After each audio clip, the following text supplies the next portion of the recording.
ஒரு இடிக்கல்லில் 1 ஸ்பூன் மிளகு, 2 ஸ்பூன் ஜீரகம், 10 பல் பூண்டு போட்டு நல்லா இடித்து வச்சுக்கோங்க.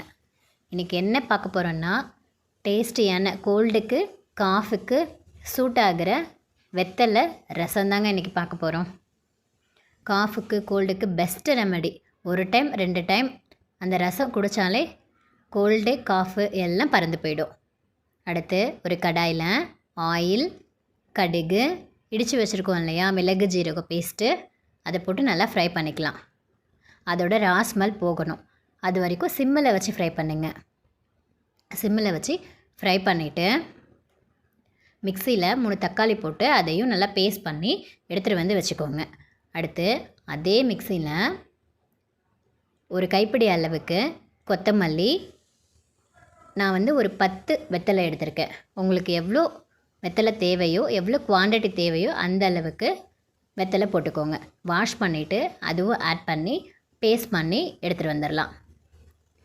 அடுத்து தக்காளியை பேஸ்ட் பண்ணி வச்சுருந்தேன் இல்லையா, அதுவும் எடுத்து ஊற்றிட்டு மஞ்சத்தூள் போட்டு நல்லா ஃப்ரை பண்ணி விட்டுருங்க.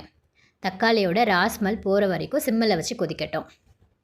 அது நல்லா கொதிச்சதுக்கப்புறம் வெத்தலை கொத்தமல்லி பேஸ்ட்டை ஆட் பண்ணிக்கலாம். உங்களுக்கு ரசத்துக்கு தண்ணி எவ்வளோ தேவையோ அவ்வளோ ஊற்றிக்கோங்க.